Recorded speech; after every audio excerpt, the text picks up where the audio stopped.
Hey there, interwebs. I hope you're all doing well. And for today's video, I want to kind of have an unscripted discussion with all of you surrounding the ongoing discourses surrounding Chappell Roan. I've been debating for a while whether I wanted to talk about this situation. And the reason I haven't has been a fewfold. The first is, the discourse just keeps going, and I've been trying more and more to step away from doing, reactionary discourse videos, both here and on my main channel. And this one's just been evolving very, very quickly that it's just hard to wrap around it. And the second reason is that watching all of it, what's been going on, and the discourse that has happened has led me to a very visceral reaction, very emotionally visceral reaction, for numerous reasons. And I have been trying to figure out a way where I can talk about the feeling that I'm having around it in a way that's not me just coming on and ranting and getting angry or anything like that, but still kind of being open and vulnerable about it.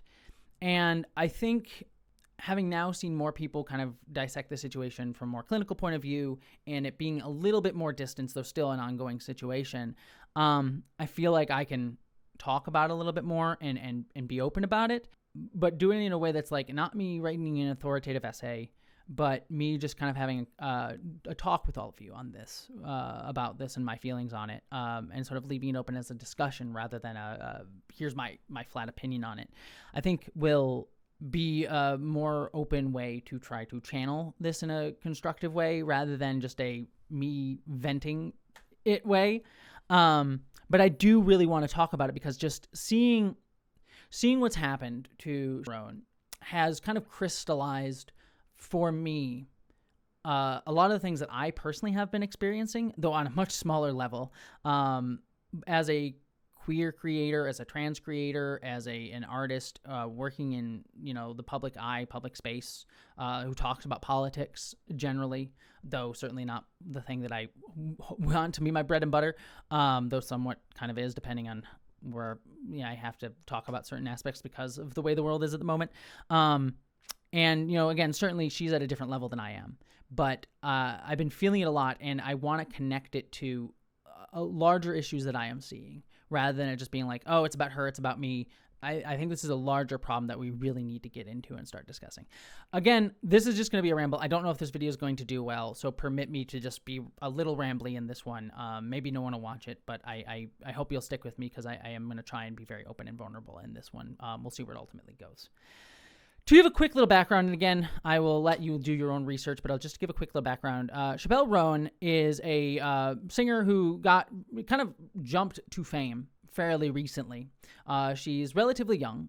She's, I believe, 26, so only, not terribly much younger than I am, though certainly even 26 to in my early 30s is somewhat of a different jump, at least in my experience. But younger, queer, openly queer singer. And skyrocketed to fame, and she recently got into the capital D discourse when she did an interview, and the sound bites from the interview that sort of got spread around were her talking about how she saw, quote unquote, problems on both sides of the political parties in the United States, both in the Republican Party and the Democratic Party. And that specific sound bite of both sides have problems got sort of taken out, and especially got shoved into kind of more capital L liberal spaces. People who are very supportive of Kamala Harris, to be her saying that both sides are equally bad, and that, and then that even be taken into this tribalistic sense of, well, if you're not voting, that I've seen this discourse pop up so much, is if you're not voting for Kamala Harris, you might as well be giving your vote to Donald Trump. Now, there's things I could say about that, but to continue on the story, and I'll get back to it, she went out and clarified her statements in some subsequent TikToks, where she basically said, long and short, that she was voting for Kamala Harris. She has major issues with Kamala Harris, namely her big one being trans rights issues, which we'll talk about, and as well as Palestine and the current ongoing genocide by Israel and Palestine. Not to mention, I'm sure, stuff going on with Israel and other countries now, which is, we'll get there if we get there. But those are her main sort of points of contention. And she is going to vote for Kamala because, in her words, voting is all we have at the moment. But she's not going to endorse Kamala either. And again, this kind of got shoved into her being weak-willed or, not taking a stand, sort of like her just, again, kind of equivocating both sides. And then she made a follow-up TikTok even trying to elaborate more. And then after that point, she was scheduled to perform at a festival, I believe in New York, and she backed out for mental health reasons. Another aspect of this that should be mentioned is she has been open that she is bipolar and does have sort of mental health struggles that she has been dealing with. And also, she has talked about, too, how she has struggled a lot with fame, both with people stalking her, inappropriate boundaries, people going too far around her, and her kind of struggling just with fame in general and the depersoning and the commodification of yourself that comes along with that. And she's been open about that even before this whole situation. And so this sort of being a very much of an exacerbating moment of that. And then there's also an SNL sketch that I'll also talk about. So that's also in there. So there's just so much, like that's the brief version. I'm already at 7 minutes into this recording. So there's so much that I could get into and dive into with that topic. And it's been difficult to figure out where to begin. But I think where I'll begin is the original interview where it was sort of taken that she said both sides are the same. There is this very tribal mentality that I have been seeing grow more and more and more surrounding Kamala Harris, around this idea that you can't be critical of her. If you are critical of her, you might as well be giving a vote to Donald Trump. And if you're not voting for her at all, then you might as well be giving the vote to Donald Trump. Now, I have been very open on this channel that I am voting for Kamala Harris. But I do not like her. I have many issues with her, namely sort of the same ones that Roan has. I also have issues with her kind of militarism, like even using the phrase like most lethal fighting force, which is even more aggressive, a militaristic term than most people saying like the best fighting force in America. Her border policy has also been a big one, both during the Biden administration and elsewhere, as well as her policies as a prosecutor, where her policies here in California, when she was prosecutor, the DA, disproportionately affecting people of color, numerous other things. And the reason that the rhetoric has become so tribal around Kamala has been delineated on this lines of, well, you're either with us or against us because the stakes are so high against Donald Trump. Donald Trump is an overt fascist. He is Hitler. And I don't disagree with that characterization. I've been very clear that I think Donald Trump is an overt fascist, is a white supremacist, and gives support to white supremacists. And him taking over America would be horrifying, especially for me as a trans person. It would be absolutely horrifying. Hence why I'm voting for Kamala. But that does not mean I think Kamala is perfect. And it becomes this conversation of like, well, you can't say anything wrong against her right now because the stakes are too high. And if you say anything against her, to criticize her would just benefits the other side. And I hate this mentality for a number of different reasons. But I think the most overt one here being like, we should be critical of our leaders. This is the time in the election to be critical of our leaders. And the whole point of a two-party system and this sort of very neoliberalist system that we sort of set up is fascism is the way that neoliberalism tries to elicit support for itself. That sounds very heady, and I will get to some personal stuff, but like there's this constant frame of like, we need to beat the other guy, so get in line. Get in line behind us. Don't say anything critical. Get in line and fight because we need to fight fascists. And again, fighting fascists is good, but it's never about what we are fighting for. And I mean, ultimately, this desire to never criticize someone like Kamala comes out of a fear-based response. It's a fear that if we say anything, if we poke the bear at all, everything will be lost and fascism will take over because someone somewhere criticized Kamala for things that we've criticized literally every presidential candidate for. And that's deeply off-putting because, again, we should always be criticizing our leaders, but even more so, it's so much better to be open about, like, I have this problem with this leader for X, Y, and Z reason, but I'm going to vote for her anyways because of X, Y, and Z reason as well.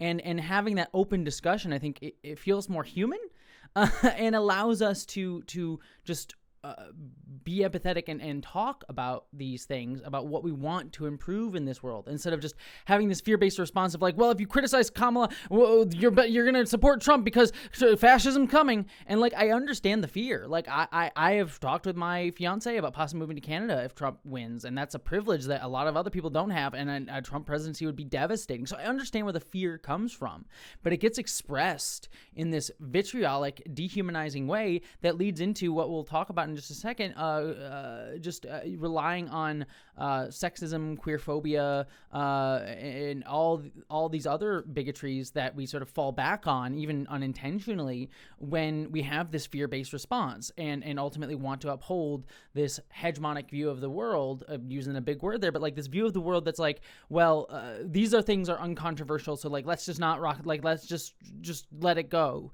And if you're rocking the boat, it's your fault, that you're the problem. And if we lose the election, you're going to be the one to blame, rather than anyone actually trying to do outreach to like assuage or have conversations with people about these things. Like, I would rather have this conversation than it just being shot back at me. But again, it's all used to uphold the centralized power in this country. And that's just not with a Trump and Kamala problem, but this system that we work within.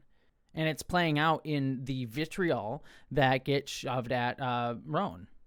Kamala has this air that she is selling right now of like, what we're fighting for hope. She started selling herself on this Obama-era style politics of we are fighting for hope.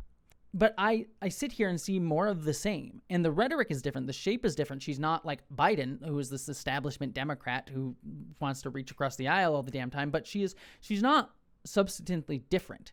And I don't think that anyone ever could get to her position and be substantively different because of the American system we set up. Like, American policy is set up to support Israel.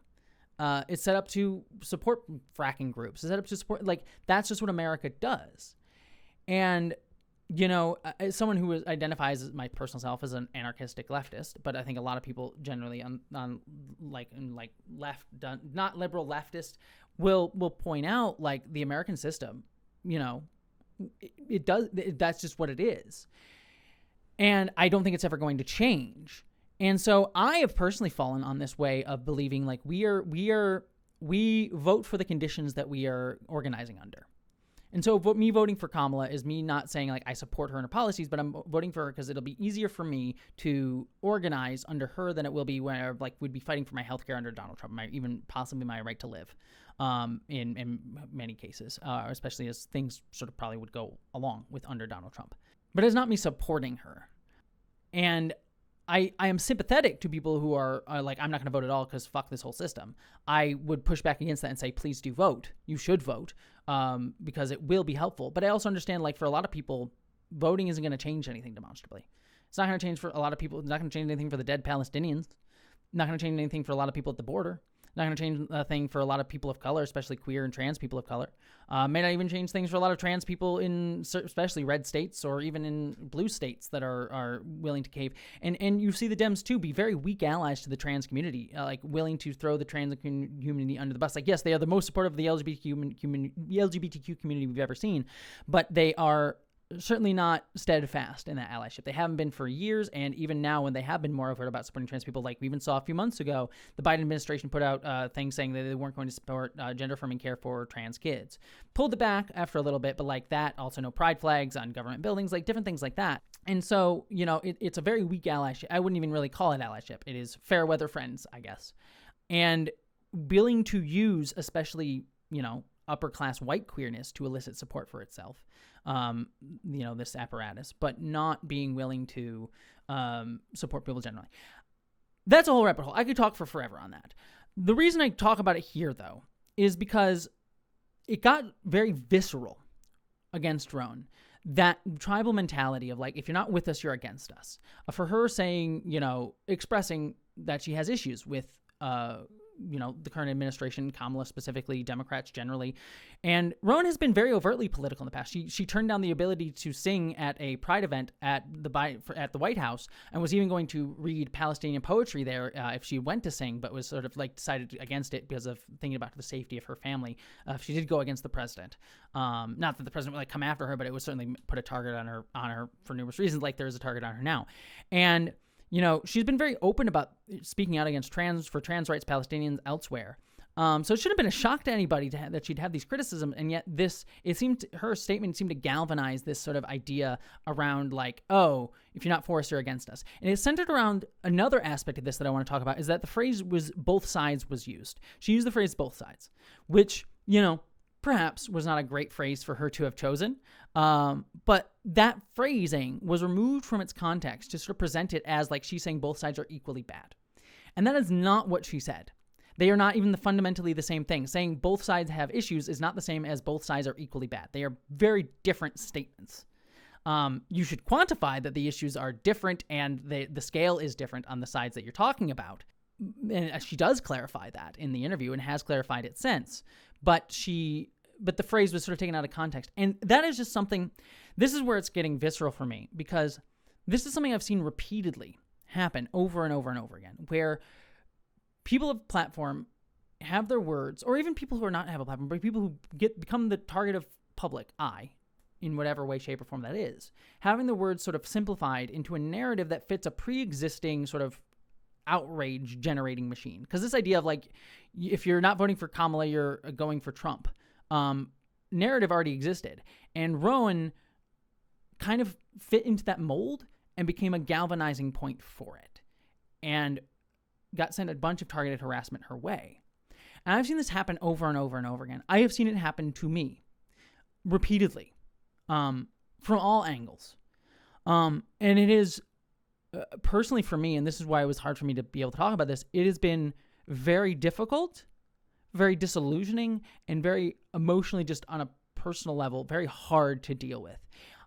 And I'm certainly a hell of a lot smaller than Roan, and I've seen it happen to so many people who are friends of mine, who are just big public figures that I don't know, small people who I don't know, like anyone, have their words sort of simplified and shoved into a narrative that pre-exists, that is building outrage. Hell, you can see it in more outrage grifter spaces, like the anti-SJW crowds, like here on YouTube, where they'll be like, oh, this show is bad, so it must be the woman's fault. The woman writer on, Star Wars The Acolyte, whatever. Take your pick of whatever show they're yelling about this week. Lord of the Rings, or, and sort of like find the person that fits the narrative that they sell and push it into it and generate outrage and harassment towards that person, generally a person of color or whatever. But that is not exclusive to right wing. It's just a way we all engage with each other nowadays. People have become commodities. We commodify each other to the point of we don't see each other's humanity, and we fit people into a boxed narrative pre-sold rather than seeing their humanity. And frankly, it is very, very difficult. And again, to get vulnerable on my own self, like Roan has been open about being bipolar, and getting fame rather quickly. And this might be me projecting it. Let me put it this way. For me, I am a person on the autism spectrum. I'm also queer, and it is very difficult for me, to not look at the internet for two reasons. One, autistically, like I kind of look at stuff that's about me, like I hyperfixate because it's my job to like know what the discourse is, know what's happening with my business, because I am a YouTuber. This is what I do for my life and how I pay myself and pay my bills. And also just my brain hyperfixates on things, and it's hard for me to step away from those things to the point where it's been like I can't stop looking at places that are harassing me because I'm hyper-focused. I've had people literally tell me to like take my phone away from me because I just can't look away from it. And it's also difficult as a queer person who grew up on the internet, where the internet was a place where I found community and identity, and other places when the world wouldn't let me have that, to now see this place where I could express who I really was, now take a version of me, commodify it, and sell it elsewhere to harass or even just create a version of me that they have in their head. And that's part of our celebrity culture, a culture of spectacle that we've made, but it is I think escalating more and more and more and more and more. And right-wing grifters love to use it for their cancel culture narrative so they can grift and sell more stuff. Like, I'm being canceled, come support me, the left is out to get me. They use it more overtly in that very cynical way, but I think all of us are interacting in that way. And I see a lot of, again, I don't know her mind, but I see a lot of what Rowan's dealing with, and the way what she's expressed, and I see myself in it. And I think there's also just an aspect of misogyny and queer phobia that occurs here. Like, I saw a lot of people saying about Roan, like, oh, she uses queer aesthetics to sell stuff. Like, oh, her queerness is fake. She's like using queer aesthetics to like queer bait her audience. And this talk about like queer baiting audiences around a real person who is overtly queer is frankly gross to me. It is this willingness to strip Roan of her queer identity the second she steps out of line. And that is a big red flag for me in a lot of ways. I mean, as a trans person, I see it a lot. I see people misgendering Caitlyn Jenner. I mean, Caitlyn Jenner is a right-wing asshat and terrible person. But you don't get to strip away her identity. You don't get to dehumanize her as a line of attack, because what that tells to all the trans people around you, if you dead name her, if you misgender her, is that, oh, you only see trans people as their real gender so long as they agree with you. And even though Caitlyn Jenner is a piece of shit, what you are signaling to the trans people around you is that their identity is behooven to their alignment with you. And it's the same thing that's happened to Roan. And there's also been ways that she's been attacked through her queer identity, through things like people attacking her because she has Republican family members. And so many queer people have complicated relationships with having conservative family members. I myself have conservative family members, many of whom I've disowned for various different reasons, but many of whom I have a complicated relationship with because I love them. And while I'm not going to platform them, while I'm not going to support them, while I despise some of their people that they support, like Trump, I am allowed privately to have complicated relationships with them. Now, I'm not going to tell a black person that they need to be okay with my racist grandma. I'm not going to tell a black person that they need to be fine with it. I'm not going to support my racist grandma's voting habits or anything like that, publicly or not. And I certainly have conversations with my conservative family privately as well. But I am allowed to have a complicated feeling about wanting to have a relationship with them. A lot of queer people struggle very deeply with that, of how they're treated and how they're dehumanized within their family, but also, you know, it's family. And it's easy to say, like, hey, I want to go find a queer found family, but a lot of queer people don't have that and can't have that for various different reasons. And, you know, I'm not going to say Roan can't have a queer found family, but as a celebrity it can be very isolating too. And I can't know what her relationship to her Republican family is, but she's allowed to have a complicated relationship with them, and she can't control their actions or be held accountable for their actions. If she's platforming them, which to my knowledge she has not, and saying, hey, their views are all right, then that's an issue. But for my knowledge, she hasn't. So to attack her for having Republican family members and not disowning them immediately is another way to sort of attack her as a queer person for being placed in a complicated situation that is not her fault, nor hers to necessarily have to fix. She shouldn't be the one to have to fix her Republican family members. It's not on her. It's not her job, and it shouldn't be. And to say that it is frankly ghoulish. Again, this is not a hashtag not all gay men. But there was a certain subset of gay men who I did see expressing this, of like, how dare you use queer culture to this queer woman?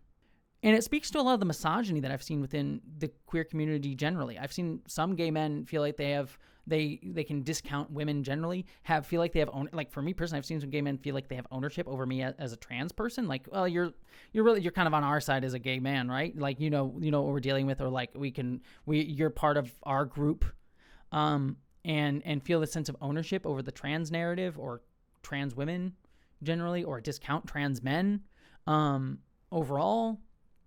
And again, it's not everyone, I'm not trying to say it, but it is a thing that exists within the community. I think is the best way to say it. And seeing that targeted at Roan with that misogynistic and homophobic, lesbophobic, whatever you want to call it, lens, and being weaponized against her, again, I feel very, very viscerally. And I see it happen so often. I've seen so many, especially queer women in my field, in YouTube space, be burnt out over just bullshit. You just see how you get jaded, and like, it sucks, because I'm trying personally to find my joy. Like, I love creating. I made a movie this year. I'm very privileged in a lot of ways, and I get to create. Like, this job is creatively fulfilling, but it has been difficult to get the energy to create because of just the way that I am treated and others are treated. And even people who should be held to account for legitimate reasons, like your James Somertons of the world. You know, James Somerton was a plagiarist and deserved to be held accountable, the way we do that is like through mass shaming and mass harassment campaigns, rather than like a structural way to hold people to account and to find ways to humanize them. Like James Somerton, I haven't really spoken about that in videos, but he faked a suicide attempt to try to garner sympathy for himself and to attack people like me and H Bomber Guy for speaking out against him, especially Harry. But I was involved in that too, and I got some people coming after me like, you killed him, and he was faking that. He faked it. He's an asshole, dick. And certainly it wouldn't have been our fault even if it had been legitimate. But it is telling to me that that's a thing that could have been real, though, and how the reliance on this sort of like mass mentality around dealing with this stuff, I think, is very dangerous. So like, it frustrates me to kind of like wrap out here on this little ramble, just seeing how we oversimplify narratives to dehumanize people and shove them into an outrage engine that already exists. And this goes across all spaces, and oversimplify things to the point that it distracts us from the larger issues at play, larger problems at play. I mean, with Chappell Roan here, like, we should be criticizing Kamala. We should be pushing her to be better about fracking or Palestine. Like, people's lives are at stake. And as much as I don't really believe in the American system personally to ever change, I personally, as an anarchist, don't view people who desire to make incremental change within the systems versus what I want to do, which is like building community like systems within your communities and building up like systems to hopefully try and create something new over a longer period of time. I don't view those things as against each other. Like, certainly the tactics are different, and I certainly would prefer people spent more energy like building stuff within their community rather than like canvassing for Kamala. But like, I don't view them as antagonistic to each other, but some people do. And that's the conversation I wish we were having, rather than like, oh, I guess she's supporting Trump if she's not endorsing Kamala. And also removing the context that she said she is voting for Kamala, which she did say she was voting for Kamala. Thus removing that and saying like, she's not voting, so might as well give it to Trump. You just get in line or else you're supporting a fascist. Like, removing all that context to simplify it for narratives, and then harassing and destroying people. And then even when there are legitimate problems to discuss, we don't have the actual earnest conversation about it. And I think that only fuels this decay into further fascistic, imperialist, colonialist, all the big words, problems. And by our dehumanization and separation from each other rather than building community. Because I consistently believe that is the way through all of this. See each other's humanity, build community. We live in an age where that is difficult. We're asked to understand too much and see too much and empathize with too much. It's hard. And as a result of all of that, these systems like social media and news media like take advantage of that need for simplified narratives to shove it into outrage merchants. And it creates this. And I've heard the argument from people that criticizing Kamala can lead to voter apathy and leftists, but I honestly really believe that apathy actually more often comes from people feeling like they're not heard. If you would just listen to people and make people feel heard and understood when they criticize Kamala and express their issues with her, rather than being shoved down and pushed away, that actually enables them to feel more comfortable feeling like they can take part in the conversation and actually feel like they can go out and vote. This dogmatic attacking of anyone who has a slightly differing opinion is what causes the apathy, especially in younger voters who often feel like they aren't heard because of their age. And it gets even worse, especially if voting doesn't go our way and then those voters are told that it's their fault. Well, then why would they take part in a system if they're told that it's already their fault even if they don't participate at all? And certainly I don't believe talking about something simply will solve the issue that everyone's feeling. Just talking about the fact that Kamala is supporting Israel during a time when they are genociding the Palestinians isn't going to stop the genocide of the Palestinians. And much more needs to be done on that front. But if your goal is to avoid voter apathy and get people to vote for Kamala as opposed to someone like Trump, then listening to them is one of the first things that you can do. It's literally politics 101. And one other aspect of this that's an interesting, like, tangent, I guess, that doesn't necessarily, it fits in this conversation, but in a weird way, is that SNL sketch that recently happened where Bowen Yang dressed up as Mudang, the like hippo that everyone's sort of freaking out over online, and used like rhetoric of Chappell Roan.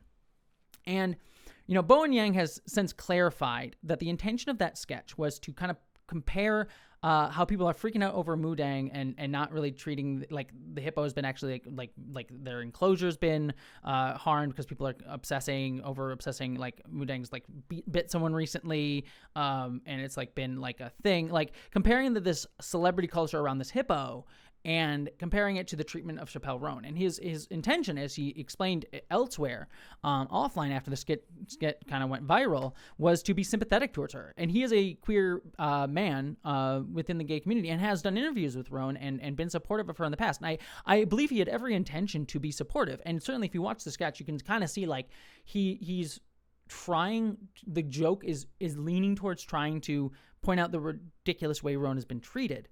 But what frustrates me about that is I feel like it's him not understanding the audience he is playing towards. He is playing towards an audience of mostly, generally, older liberals, capital L liberals, who are the ones sort of in this narrative of like being gung-ho on Kamala, and sort of like, you need to be with us or against us. Not everyone who watches this SNL, I'm sure, but like that's the kind of mindset, this very straight cishet audience that he is playing to, straight cishet audience. And as a gay man, the joke that he was making, I think, works in a queer space. Like amongst queer people, that joke makes sense, and queer people will get the context of it. But in the audience that you are going for on SNL, you are depicting a queer woman who has been harassed by this kind of audience as a hippo, leaning into very sexist tropes. And your humor is not clear enough in the points that you're making to be a very incisive critique. And I'm not expecting incisive critique from SNL. Frankly, I hate SNL.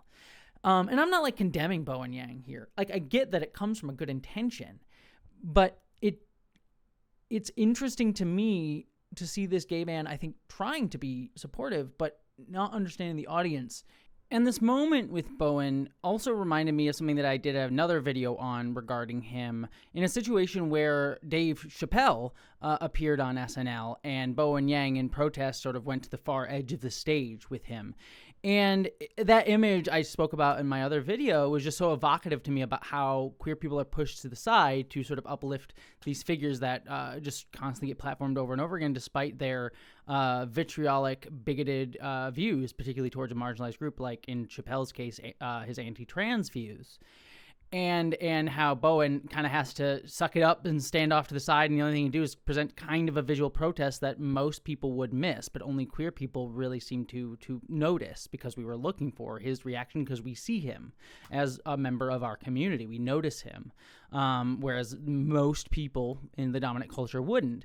And it just, that moment, I think it's kind of reflected here, where like I think he's trying to have a conversation that is empathetic, but like it's so diluted because of the platform that he's on, and the people around him are not uplifting or trying to be incisive about that critique that he's making. And the audience that he is putting it towards also isn't necessarily primed to receive it the way that I think he intends.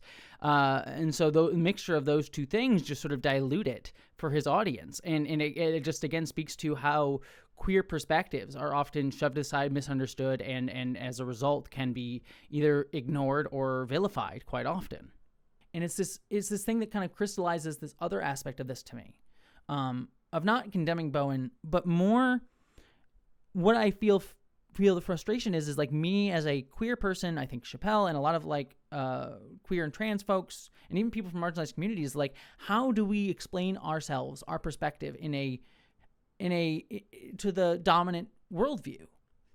Because when you have in something ridiculous like a Star Wars movie, Star Wars show that has a queer perspective, queer writer like The Acolyte, or any TV show or whatever, you get this pushback of like, oh, they're ruining our Star Wars. And it's like, whether or not the project is good, they don't care. It's the fact that there's a different perspective being put into something that used to just regurgitate the overall viewpoint of the world, a perhaps more progressive viewpoint of the world than even these right-wing grifters would want, like Star Trek or Star Wars or whatever, but still the overriding dominant perspective. And maybe having a token there, your Lando Calrissian, sorry, I'm talking about Star Wars, but I promise it's relevant. Your Lando Calrissian tokens there, but not centering their perspective. And so it's this frustrating thing where it's like Bowen must be in this weird place of like being a comedian, a gay Asian man, in a show that is not for a gay audience, and trying to share that perspective, but I think not necessarily knowing how to do that. And I struggle with it too.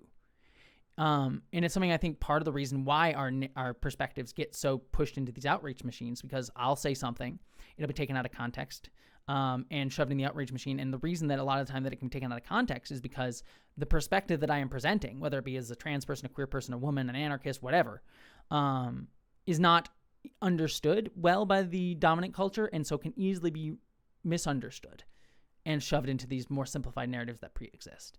And I think that only serves to dehumanize and attack, and ultimately serve, again, like the decay into these major problems. So I hope I've been, like I said, this is more of a ramble. I don't even know if I'll release this publicly. Maybe I will, maybe I won't. It'll be on my Patreon and Nebula, maybe elsewhere. But it's a conversation that I've wanted to have and I've been thinking about. So here it is for all of you. I thought I was going to get even more personal because there's been aspects of all of this that has been really touching upon stuff, but I think I've said everything that I wanted to say, without necessarily needing to go deep dive into my psyche. Yeah, I'll leave it there. What do you think? Like I said, I'm not here to try and at anybody or be self-righteous about it. There's a point where I wanted to scream at people, and I still do at some points, but the point of this isn't really that. It's to kind of share the feeling on watching this happen, and my kind of frustration and disillusionment and anger and upset for her, but also relating to it and also seeing it being a wider problem. What do you think? I'd love to hear your thoughts. Try and keep the comments civil, please. I know it's probably going to be difficult, but please do if you can. I do love y'all. Take care. Live long and prosper.